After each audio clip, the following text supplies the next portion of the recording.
muslimin di bumi Palestina, di tanah Masjidil Aqsa. Alangkah baiknya tatkala kita menyaksikan berbagai kejadian tersebut, selain kita mengambil langkah nyata yang sesuai tuntunan agama, kita juga berusaha melakukan berbagai renungan dan mengambil pelajaran dari kejadian-kejadian itu. Renungan yang pertama, permusuhan orang Yahudi Zionis terhadap kaum muslimin sangat nyata. Allah tabaraka wa ta'ala telah mengingatkan hal tersebut dalam firman-Nya, "Walan tarda ankal yahud walan nasara hatta tattabi'a millatahum." Orang-orang Yahudi dan Nasrani tidak akan rela kepadamu sampai engkau mengikuti ajaran agama mereka. Al-Quran surat Al-Baqarah ayat 120. Wahyu ilahi di atas dikuatkan dengan bukti sejarah hitam perilaku orang-orang Yahudi Zionis. Bukan hanya di Palestina, tapi juga di mana saja mereka memiliki hegemoni dan kekuasaan. Dari sinilah kita mengetahui betapa berbahayanya propaganda ideologi pluralisme yang berusaha untuk menyamakan semua agama yang diusung oleh sebagian kalangan. Ideologi ini pada hakikatnya ingin meruntuhkan salah satu prinsip dasar Islam, yaitu al-wala dan al-bara, cinta dan benci karena Allah juga. Ideologi ini bermaksud untuk memunculkan keraguan akan kebenaran mutlak agama Islam. Amat disayangkan, ternyata tidak sedikit di antara kaum muslimin yang termakan pemikiran menyimpang tersebut, padahal dalil-dalil syar'i maupun fakta sejarah begitu jelas membantah ideologi itu. Renungan yang kedua, jangan omdo alias omong doang. Menyerukan kebencian terhadap Yahudi Zionis akan mandul apabila tidak diiringi dengan langkah nyata dalam kehidupan sehari-hari kita. Bila kita cermati berita tentang ungkapan kebencian banyak kaum muslimin terhadap penjajah Zionis, lalu kita bandingkan dengan realita kehidupan mereka sehari-hari, niscaya banyak kita dapatkan kontradiksi antara keduanya. Masih banyak di antara mereka yang berteriak sekeras-kerasnya mengutuk perilaku orang Yahudi. Tapi anehnya mereka masih mengidolakan tokoh-tokoh Yahudi. Ada yang beraksi melaknat kebrutalan kaum Yahudi, tapi ternyata dia masih menggemari film-film karya raksasa, produser perfilman Yahudi. Tentunya fenomena di atas sangat memprihatinkan. Sebab begitu kontradiksinya antara ucapan dengan perbuatan.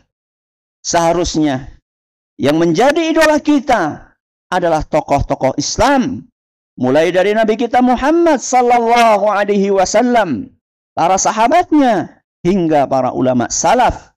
Dan kegemaran kita adalah membaca sejarah para tokoh besar Islam. Renungan yang ketiga, musibah yang menimpa kita adalah akibat dari perbuatan kita sendiri. Banyak dalil syar'i yang menegaskan hal ini. Antara lain firman Allah Subhanahu wa ta'ala, "Ma asabaka min hasanatin famin Allah, wa ma asabaka min sayyi'atin famin nafsik."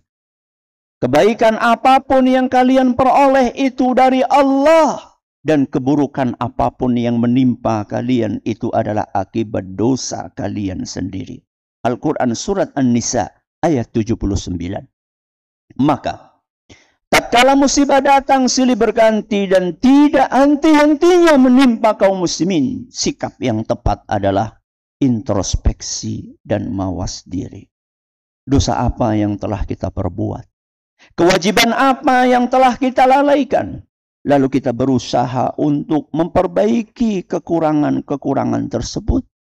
sehingga lambat laun kondisi kita semakin membaik dan hari esok lebih cerah dibandingkan hari ini. Renungan yang keempat, solusi terbaik untuk mengakhiri berbagai musibah tersebut adalah dengan kembali kepada agama Allah Azza wa Jalla. Fenomena keterpurukan umat Islam dan dijadikannya mereka sebagai bulan-bulanan musuh sebenarnya telah dikabarkan oleh Rasulullah sallallahu alaihi wasallam sejak 14 abad yang lalu. Beliau bersabda, akan datang suatu masa di mana musuh-musuh akan bersatu padu dan berlomba-lomba untuk memerangi kalian, wahai umat Islam. Sebagaimana berebutnya orang-orang yang sedang menyantap makanan di atas nampan. Salah seorang sahabat bertanya, apakah karena saat itu jumlah kami sedikit?